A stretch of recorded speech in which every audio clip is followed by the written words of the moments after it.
bull, né, que se diz, né, doutor? Fora da bula. Então, vamos colocar aqui fora da bula.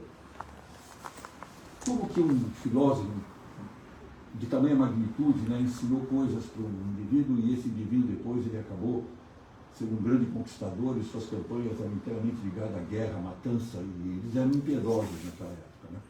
Acontece que quando Alexandre ia morrer, não sei se alguém sabe essa história, mas eu vou contar, dizem que talvez seja uma lenda, outros dizem que não. Ele tinha 3 desejos. Tenho 3 desejos. Não, mas o que o senhor quer? Isso, aquilo. Não, 3 desejos. Primeiro desejo. Eu quero que os médicos que cuidaram de mim me carreguem. Por quê? Para mostrar quando a morte chega, quando é o nosso destino. Não adianta, não tem quem possa prorrogar a vida e etc, etc. Segundo, eu quero que joguem minhas conquistas em dinheiro no chão, para mostrar que a gente não levamos nada. E aí veio a coisa mais interessante. E eu quero que minhas 2 mãos fiquem do lado de fora, naquele cortejo que ia ter, fatalmente, para mostrar para todo mundo que eu vim a esse mundo sem nada e vou embora dele sem nada. E muitos pensadores falam, nesse último momento, um pouco de Aristóteles ficou na cabeça dele, porque uma coisa dessa não é a fala de um conquistador, é uma fala de um cara que tem uma certa inferiorização do conhecimento. Então, muita gente fala sobre isso. Terminada essa fase, ele volta, faz toda a sua trajetória filosófica, né, e conclui como um dos pais da filosofia ocidental, né? Foi a inspiração de muitos filósofos, pensadores, intelectuais, cientistas, e a obra dele sobre lógica, sobre tudo, ética e política, ciência, ainda são estudadas e debatidas. Muita coisa de Aristóteles ainda existe na discussão toda vez que você vai fazer, inclusive, cursos, etc. E tal, ou filosofar a respeito dele, né? O primeiro assunto que eu já queria liquidar com ele é sobre a encarnação, a reencarnação que nós estamos vendo desde que vimos Pitágoras, né? Aristóteles não era ateu. Ele não era ateu. Ele acreditava em uma divindade, não um Deus que tinha nome, etc., uma divindade. Contudo, para ele, Deus não interagia com o mundo material. Não tinha nada a ver com a gente. Absolutamente nada a ver. Tá? E nem com os seres humanos. Destino, essas coisas, nada. Absolutamente nada. Por quê? Porque Deus, para ele, era uma coisa transcendente. Foi a causa primeira, a existência de tudo que existe, foi chamado de motor, né? Uma causa motora de tudo, e ele estaria também no final de tudo, mas parava aí. A intimidade de Deus, algumas coisas ele fala, mas ele não vai a fundo nisso, né? Consequentemente, o princípio básico de Aristóteles é que ele acreditava o seguinte, que com a morte do corpo, a alma também ia se esvair, não se prolongar. Né? Por quê? Porque para ele era tão intrinsecamente unido isso, né? Porque ele não era que nem Platão das ideias, ele era do mundo sensível. Então, acabou o corpo, acabava a alma. Né? E a alma não teria um prolongamento existencial independente do corpo. Mas ele se contradiz em algumas coisas, você vai ver. Inclusive, ele desenhava muito Pitágoras, né? A metempsicose de Pitágoras e a crença na reencarnação de Platão. Ele desenhava isso, ele não aceitava que isso não existia, aquela coisa toda. Contudo, isso aqui é uma espécie de contradição, inclusive o Bertrand Russell, no livro dele, diz isso, havia a possibilidade de uma alma sobreviver após a morte do corpo. Quando? Indo para um lugar, que ele não especificava onde, né? Quando ela seria punida por não ter vivido de acordo com a virtude. Né? A questão da virtude, para aquele momento grego, era muito importante. Ser virtuoso, né? Era uma coisa muito importante. Entretanto, isso não parecia para ele ser uma grande preocupação. Pode existir aí, etc, etc. Talvez porque ele estivesse sempre fixado, como está aqui, na realidade mesmo do mundo sensível. Para ele, o que interessava era o mundo que nós estávamos vivendo. É isto que propõe, é nisto e não nas ideias, é o que ele discutia de Platão, não nas ideias que eu entendo a existência, o mundo, a minha preocupação. É com aquilo que vivemos, não com aquilo que copiamos e aquilo de onde copiamos. Né? Bom, o primeiro não é que é embate, isso não é embate, na cabeça não é embate, posições diferentes. A primeira contradição séria que ele teve com a filosofia de Platão foi que Platão, como nós vimos, tinha um mundo chamado mundo das ideias. E Aristóteles criou os universais. O que eram os universais? Já vamos ver direitinho. E aqui reside, já no nascimento da coisa, a relação que ele tem com o mundo sensível, a preocupação dele com o mundo sensível. Os universais, as ideias, estão lá em cima em Platão. E ali era o modelo do mundo aqui embaixo. Nós vimos isso, era o espelho do mundo. Mas para ele não, era aqui, a relação com o mundo sensível. Para Platão, como eu disse, as ideias são entidades independentes. Quer dizer, não tinha nada a ver com o mundo aqui, eram independentes, eternas. O mundo sensível é apenas uma cópia imperfeita, etc, etc. Mas para Aristóteles, as ideias, ou as formas, que é o que nós vamos ver também, que ele criou uma sequência de substância, forma e tal, as formas são imanentes às coisas sensíveis, e não existe separado delas. Nós já discutimos o que é imanência no primeiro dia. Se lembra? Imanência, transcendência. A imanência não é uma coisa que está embaixo, vê como se fosse assim, ó, uma mão embaixo da outra. Não, é essência. Imanência é essência. Deus tem a imanência em tudo aquilo que é dele, que foi ele que criou, da transcendência. Então, a imanência, ele diz que a imanência não está nas ideias. A imanência está exatamente nas coisas sensíveis. Por isso que minha meta não é me preocupar, mas pensar, contemplar, ver, estudar aquilo que é a vida. Existe uma história que fala isso, um literato chamado Ezra Pound. Ele conta o seguinte, um professor chamou um aluno lá no mundo ocidental, na China, oriental na China, e falou, faça um trabalho sobre esse peixe. E o aluno veio e tal, falou algumas coisas e falou, não, faça o trabalho. Aí o aluno foi, pesquisou, e aí trouxe toda a pesquisa e o professor falou, não. Mas o senhor quer? Ele falou, olhe para o peixe. O peixe chegou a apodrecer, mas depois que isso aconteceu, esse aluno era o aluno que mais entendia daquele peixe. O que ele quis dizer foi que o conhecimento é o que pensava Aristóteles. O conhecimento não está nos tratados, não está onde, lá, ali, está na sua compreensão das coisas que existem. Isto é, o mundo sensível. Tá? Aristóteles também não aceitava, por favor, à vontade, não aceitava que as coisas fossem apenas ideias. Eles não aceitavam que as coisas não fossem apenas ideias, né? E o mundo real era um espelho do mundo superior. Para ele as coisas eram concretas, não eram ideias, eram coisas concretas que existiam aqui, tinham qualidades, tinham características, eram exatamente ligadas ao mundo sensível. Então, cada universal tinha suas próprias características. Mesa é mesa, microfone é microfone, porta é porta. E tudo isso tinha características específicas e valia para todos da mesma espécie.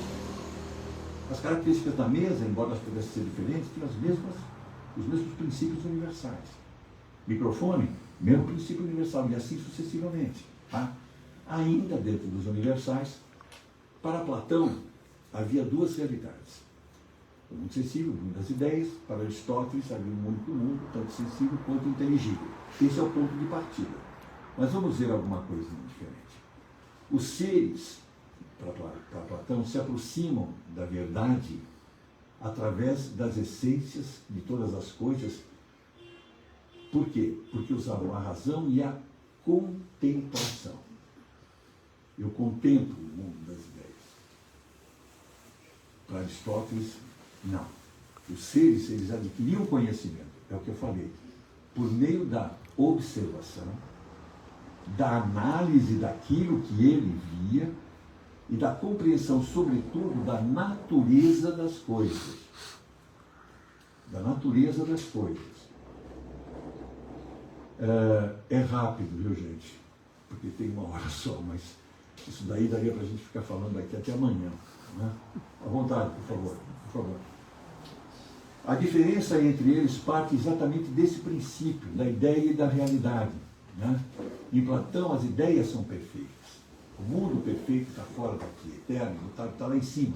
Para Aristóteles, a ideia está na imanência de cada coisa que existe no mundo real. Então ele tinha o pé no chão. Era diferente. Ele não ia para o outro. Ele tinha o pé no chão. E em cima disso é que ele viu tudo. Ele viu a ética assim, a política assim, a ciência assim. Ele viu tudo isso desse jeito. Observando e não contemplando, né? Como se fosse, né? uma coisa idealizada. Agora aqui tem uma coisa espetacular que eu adoro em Aristóteles. Vamos lá. Da metafísica dele, nós extraímos o seguinte. Ele criou o conceito de substância. Não havia isso na filosofia. Substância é um conceito fundamental que existe na filosofia de Aristóteles, e ela é considerada o elemento básico da realidade. Todas as coisas que existem têm uma substância, e essa substância é que pode provar, mostrar que a realidade existe. Os objetos existem, as coisas existem, tá? Bom, depois ele tinha também um outro conceito sobre matéria. A substância, com o decorrer do tempo, se agregava na matéria. E a matéria é que compõe a realidade física de tudo que existe. Então, o que entra na essência dessa mesa é a substância, que é a essência. E quando se junta dentro de uma combinação de átomos, né, virava madeira, que depois ia se transformar em mesa. Outra coisa aqui virava em material de aço, por exemplo. Então, era outra organização e assim sucessivamente. Então, a matéria é o elemento que compõe a realidade física. Isto é, sem matéria nós não temos forma. E sem substância nós não temos matéria. Tá? E a partir do qual a matéria, todas as coisas podem ser feitas. E realmente ela que sustenta a realidade, a existência de tudo. Deste mundo. Então, a matéria é a grande potência para ele. É aquilo que pode vir a ser, nós vamos ver isso mais para frente aqui, pode vir a ser, né? Ela tem potência, ela traz a possibilidade, porque ela é bruta, ela não tem forma. Mas para existir forma, é necessário ter uma coisa chamada ato. Ato. Fazer, criar, manusear. A atualização da potência é um ato. Por quê? Porque o ato transforma essa matéria, o ato é que executa a passagem, por exemplo, de um estado para outro da matéria. Por exemplo, um bloco de mármore é a matéria de um jeito. Aí você, através da sua forma, do seu ato, você cria a estátua. E ela muda para outra coisa, passa a ter um outro valor. Então ela está ligada, o ato está ligado à realização, à capacidade de realização. Então o ato, de fato, materializa as coisas partindo da potência que é a matéria. E por último, nós tínhamos o quê? A forma. A forma é aquilo que determina a identidade de cada coisa que existe. A cadeira tem uma forma, serve para sentar. Tudo bem, mas o banquinho que serve para sentar tem outra forma. A poltrona que você vai tem outra forma. O estofado do carro tem outra forma.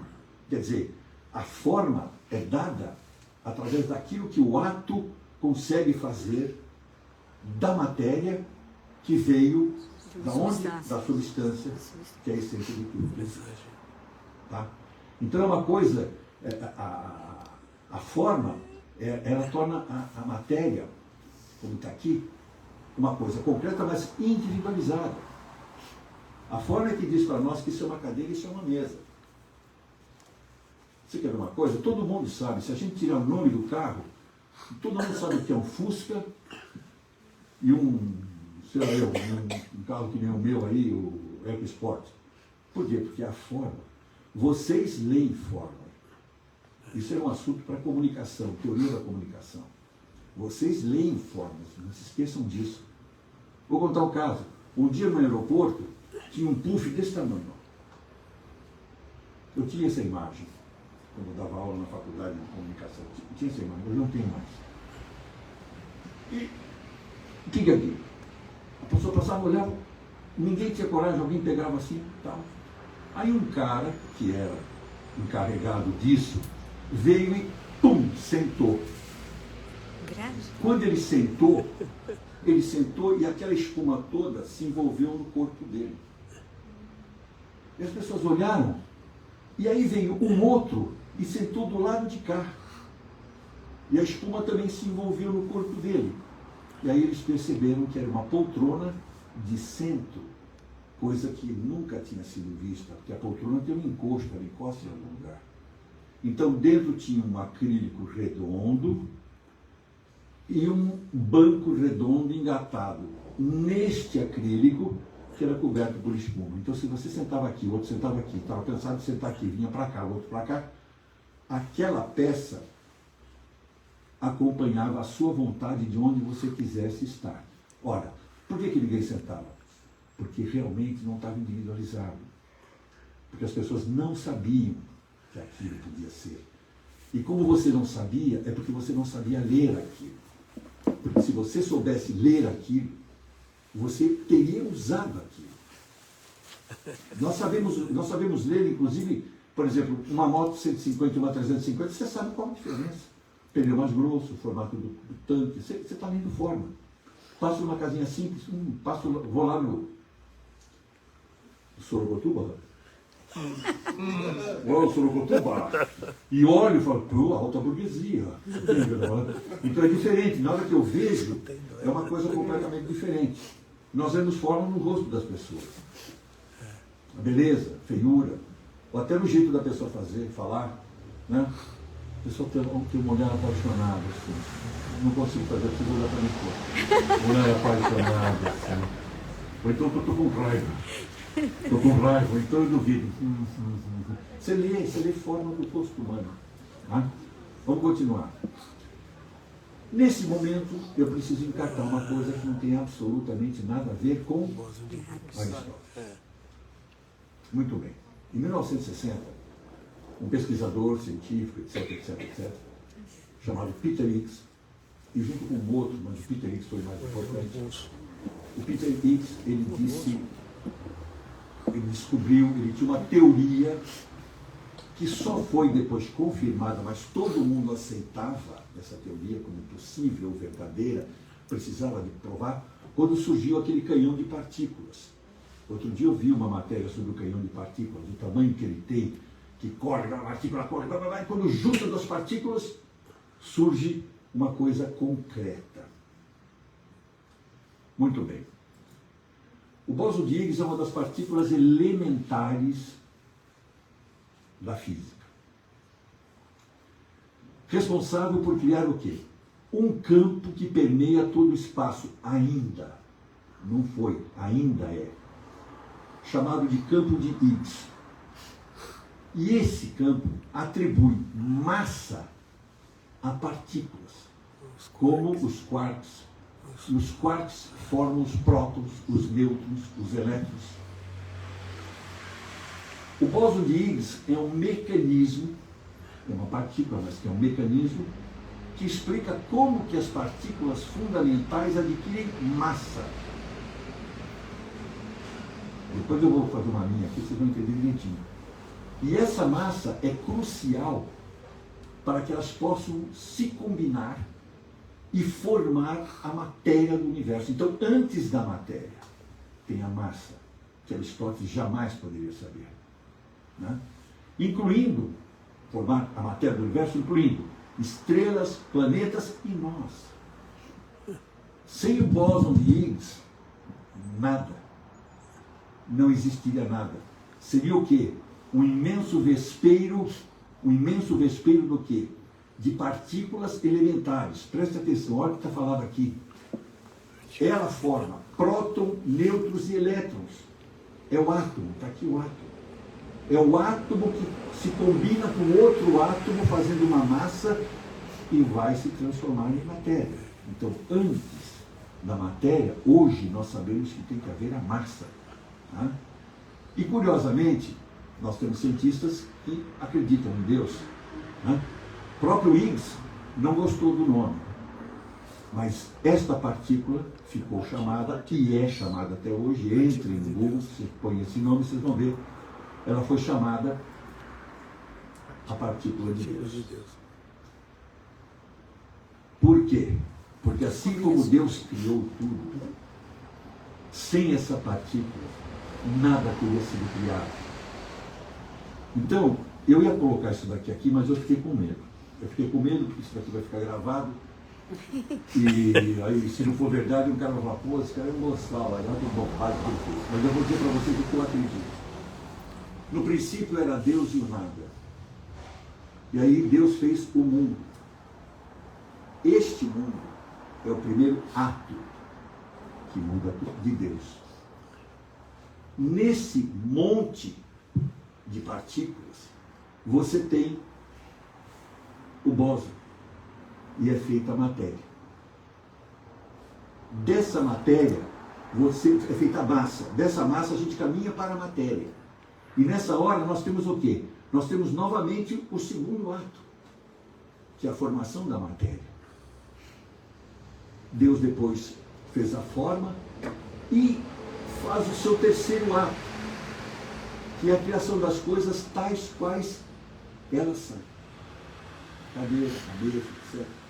Então, se a gente pegar e ver o que o Espiritismo diz sobre quais são os elementos do universo: Deus, matéria e espírito. E no meio, o fluido cósmico universal. Eu não falei do fluido. Onde está o fluido? O fluido está exatamente no momento de Deus criar as partículas. Por isso, e as partículas existem, como disse André Luiz, como se fosse o oceano envolvendo o corpo da gente. E eu acredito nisso piamente. Por quê? Porque ainda existem partículas voando.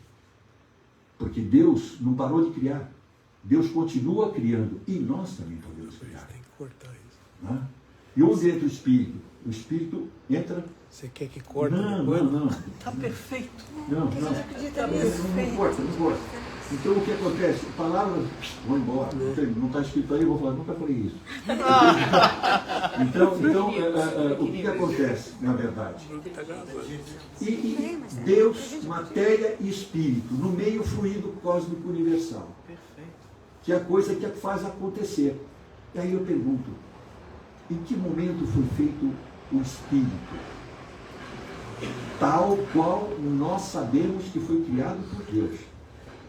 Não é outro tipo de espiritualidade que faz as coisas ficarem vivas, como o leão, o isopor, o elefante.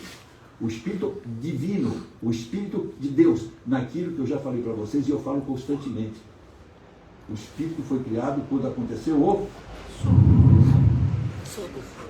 sopro de Deus na narina. Aonde? Daquela matéria bruta, que nasceu da essência, que veio, se transformou em massa, se transformou em matéria, e que Deus deu forma. Está na Bíblia escrito que ele fez o quê? Fez um boneco. Ele deu forma. E faltava uma coisa. Faltava o terceiro elemento do Espírito, que era a narina recebendo. Por isso que nós temos Deus dentro de nós. Não só porque fomos prolongamento do pensamento dele, mas porque nós trazemos dentro de nós a essência divina. Tá? Bravo. Muito obrigado, muito obrigado. Então, Deus para Aristóteles. Obrigado, Fábio. Mas Deus para Aristóteles. Deus, ele não se importou muito com Deus.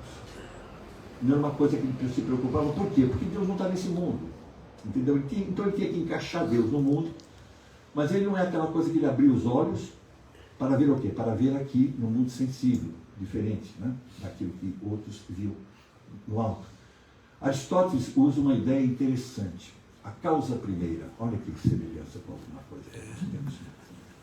A causa primária. A causa primeira, que é o princípio de tudo, de todo movimento, mas que não é movida por nada, sendo ela própria o seu próprio motor.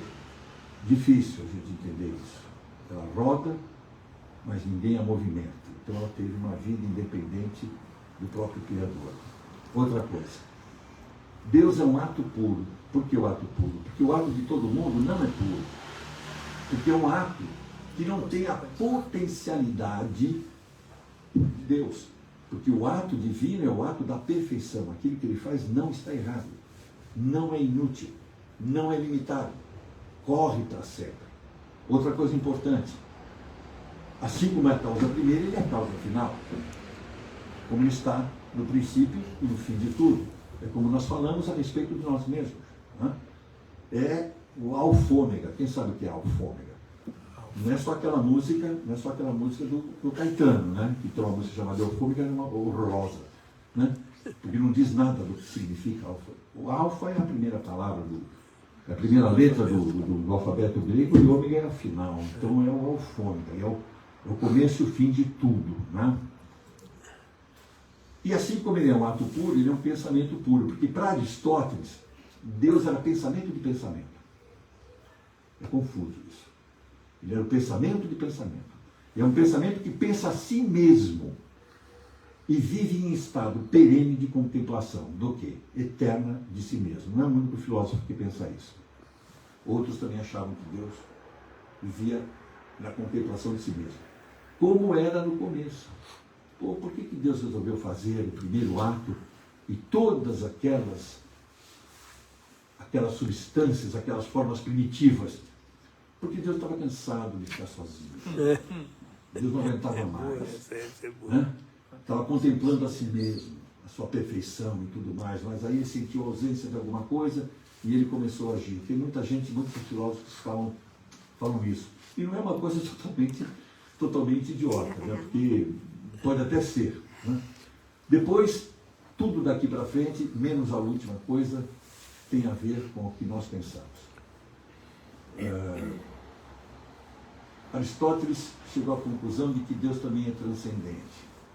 Para ele ser a causa final, ele tem que transcender o tempo. Ele tem que ir além.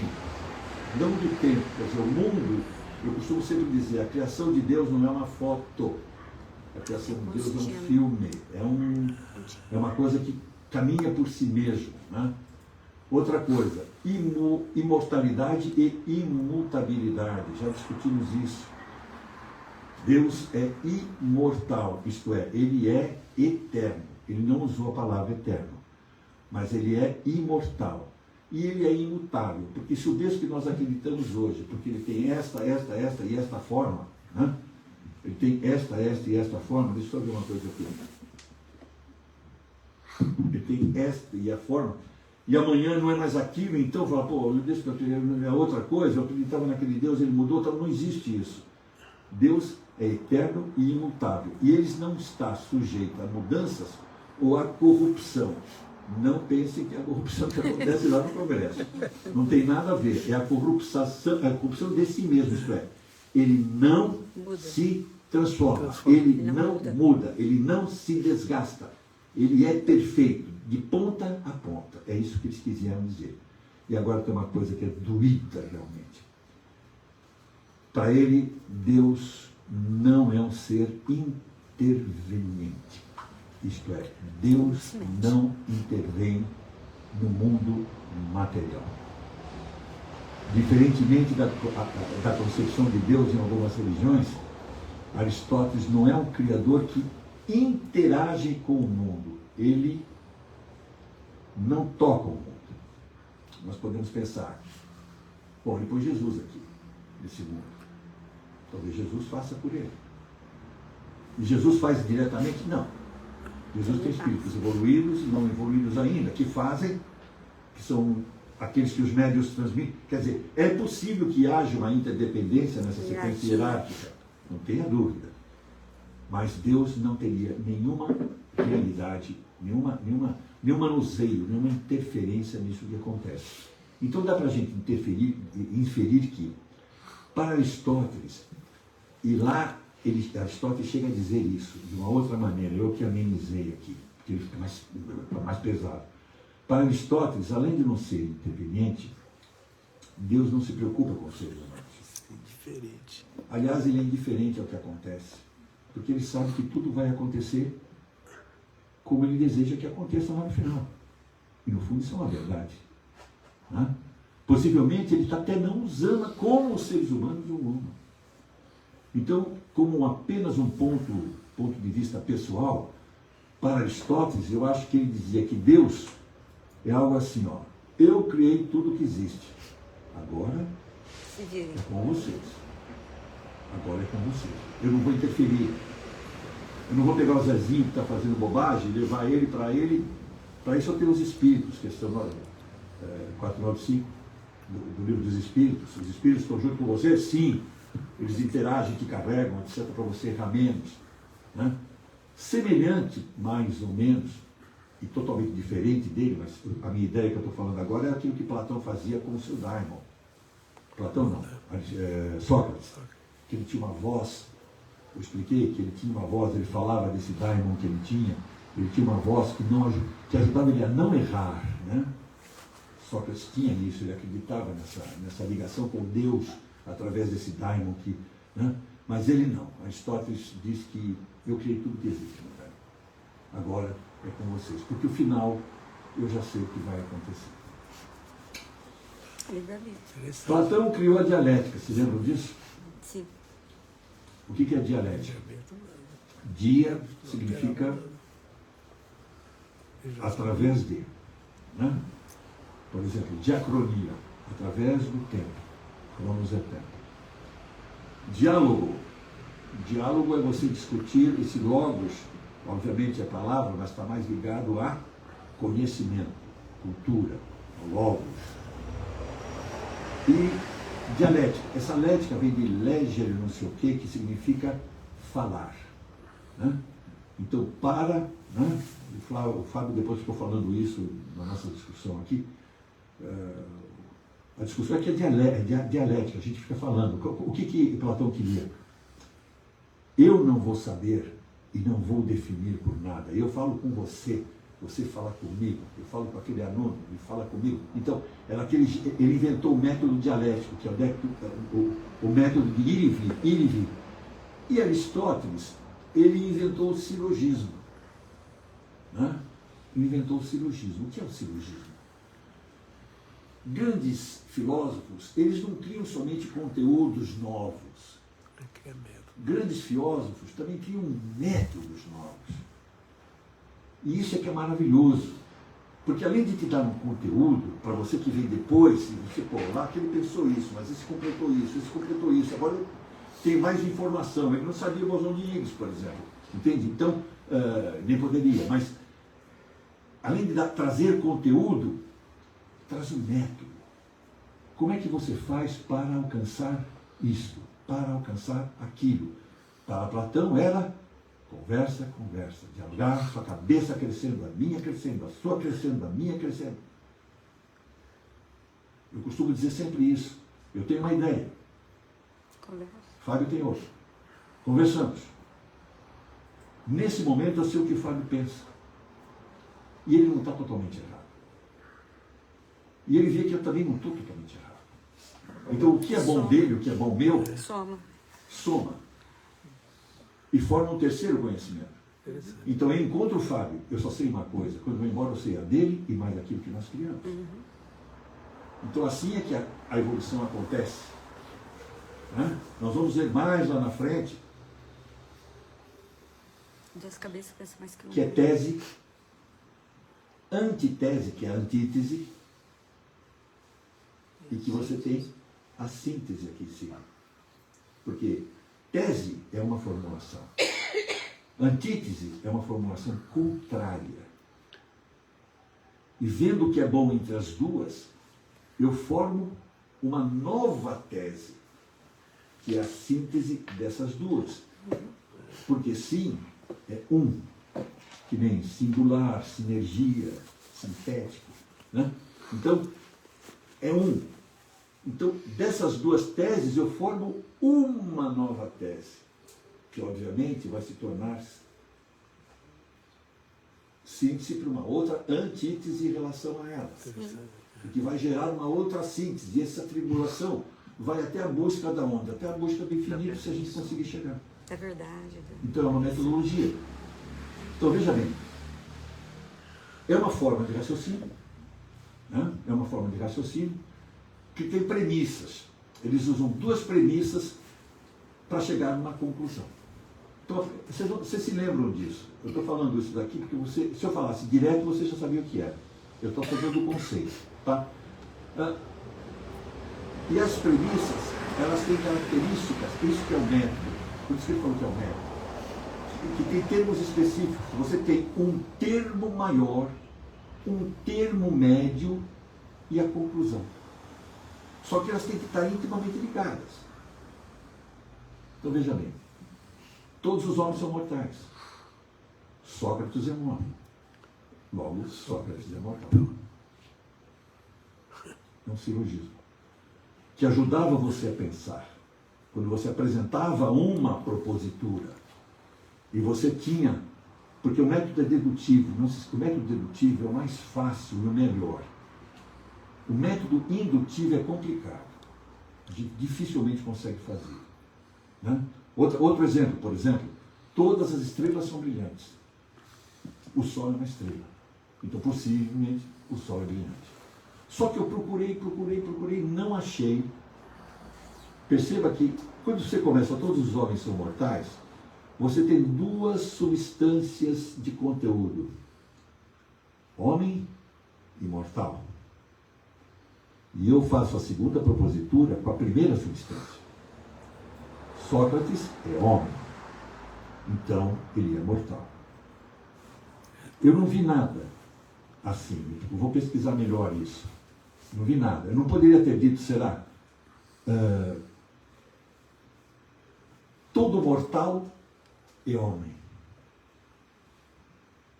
Então Sócrates, então Zé da Silva é mortal. Então ele é homem. Eu nunca vi nenhum silogismo onde o segundo elemento fosse o elemento usado para fazer a conclusão menor. E do jeito que está aqui, fica muito claro que isso é uma dedução. Então esse silogismo, você vê como está crescendo, né?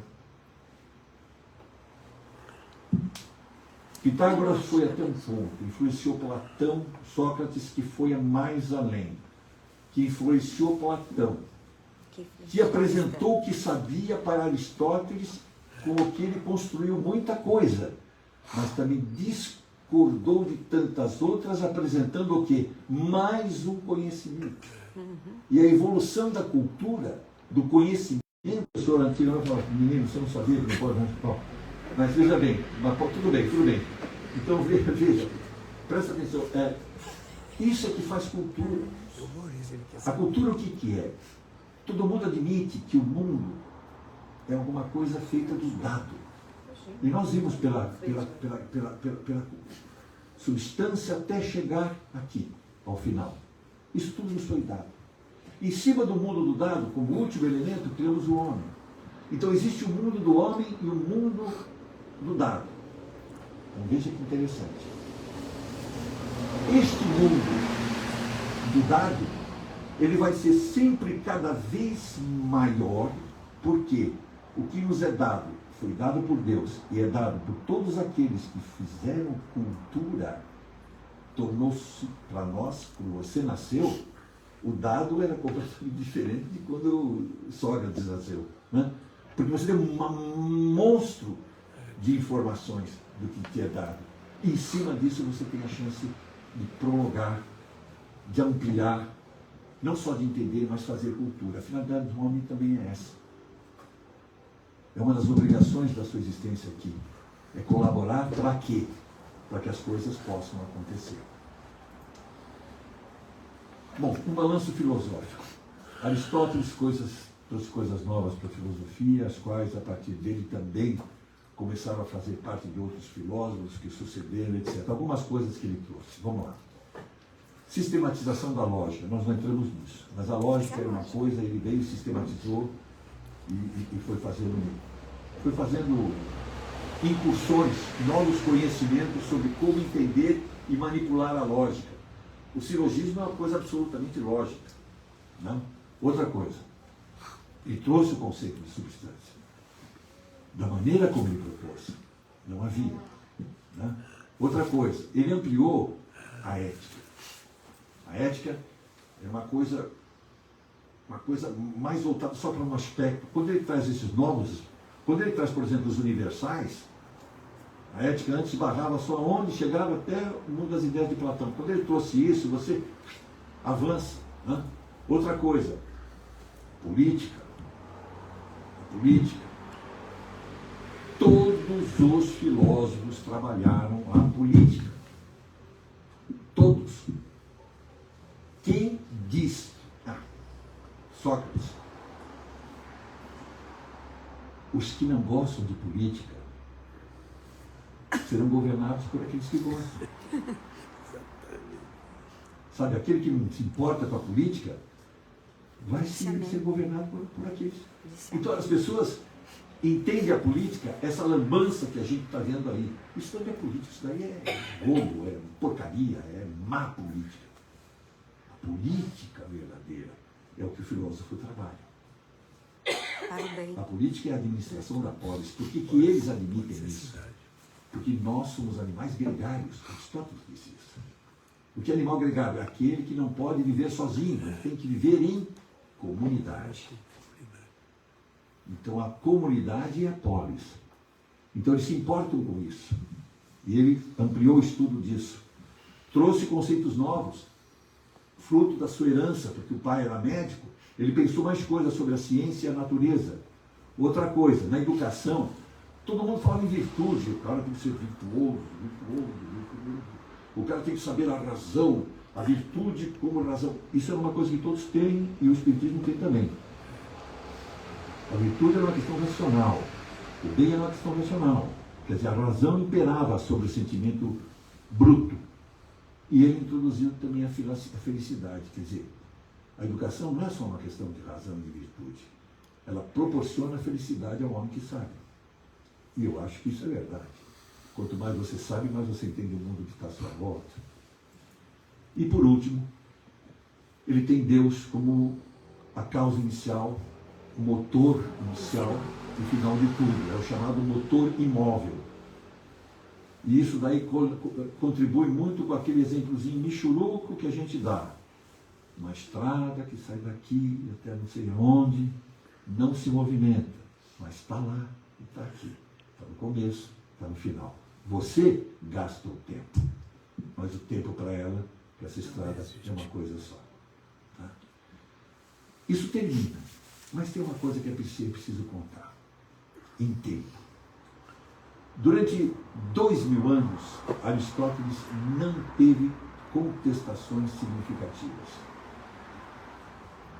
Sua palavra foi sempre priorizada, estagirita ele era, tal, mas entre 1265 e 1273, São Tomás de Aquino, que é esse gordinho que está aí, fez uma leitura cristã da filosofia aristotélica. E ele aproveitou de início causa primária de Deus, causa finária de Deus, transcendência de Deus, né? Mortalidade ou imortalidade de Deus. E ele foi fazendo uma leitura, porque o estagirita, como diziam, ele era renegado. E precisava uma cabeça imensa para pegar aquilo que o cara que diz que Deus não tinha interveniência aqui na Terra, não se importava, para fazer uma leitura e falar, não é só isso que ele quis dizer. Ele pode ter dito isso, E São Tomás de Aquino era uma pessoa propícia para isso. Era uma cabeça gigantesca. Ó, da história de São Tomás de Aquino, ele era gordo, muito gordo, ele tinha uma dificuldade desgranada para andar, aquela coisa toda. E a turma, no seminário, na abadia que ele frequentava, etc. e tal, no mosteiro que ele ficava, ele não era o chefe, mas ele era uma das figuras importantes. Então, naquela época, as mesas eram assim, para o refeitório, e as mesas dos importantes eram assim, né? Então, se olhava, eles se olhavam para o outro, e os estudantes, os novos, os noviços, combinaram de um entrar correndo e falar, porque é 1200 e pouco, né? Já deu aqui a hora. Vou gastar só 5 minutinhos, pode ser? Fica à vontade. Talvez 10. Tudo bom. Ou 15, não sei. Não, eu fecho e depois a gente vai abrir a palavra. Então, veja bem, o que ele fez? Aqueles noviços e tal. Combinaram que, como era o ano 1000, houve sempre na humanidade uma coisa chamada assim dos cultos milenares. Qualquer coisa do ano 1000. No ano 1000 vai acontecer isso. No ano 1000. Então, ainda 1200 era pouco, né, perto dos 1000 já vividos, né? Inclusive tem gente que diz o seguinte: o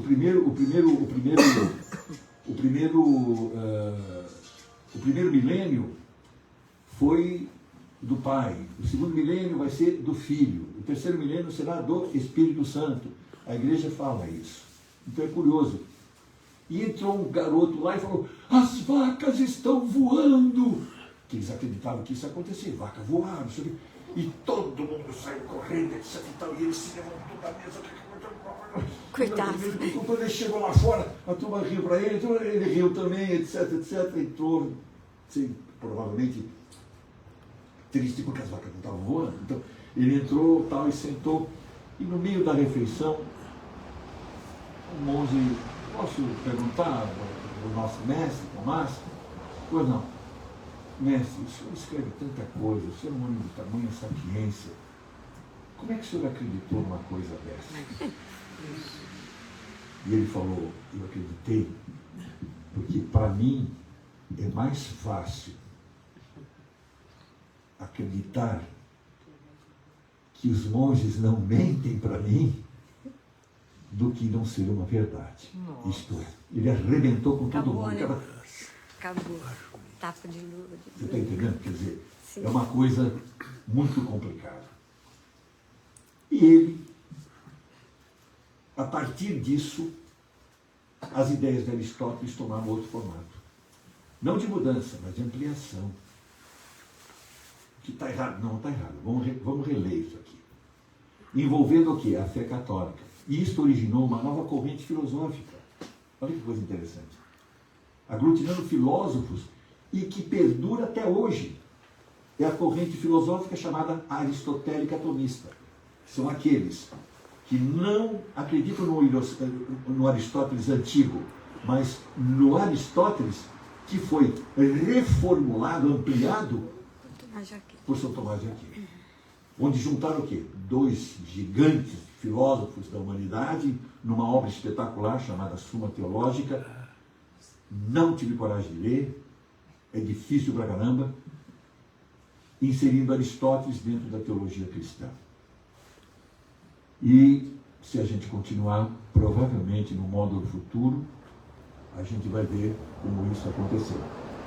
Se a gente for estudar realmente os padres, ou o que a igreja chama de santos padres, porque a igreja tem alguns doutores da igreja, são mais de 20. Só tem 3 doutores, ou 4, não me lembro, né? O resto é tudo homem. E São Tomás é um, como Santo Agostinho também foi, como Santo Ambrósio e tantos outros, que trouxeram conhecimentos para a igreja e com isso deram o sustentáculo para a igreja ter coragem de dizer: nós temos a verdade. Por quê? E lá vai a cabeça brilhante de Santo Agostinho. Lá vai a cabeça brilhante de São Ambrósio. Quem vai criticar tem que passar por esses 2 caras. E depois de 1200 tem que passar também por Tomás de Aquino. Quer dizer, é impossível. Você fala: não dá para passar por esses caras. Então a igreja tem a verdade. em cima disso que ela fez as coisas. E eu acho que com isso a gente encerra o nosso papo. Então, muito obrigado e até a outra, tá bom? Obrigado a vocês.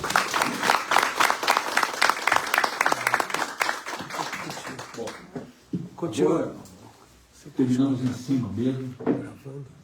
8h30, né? Não. E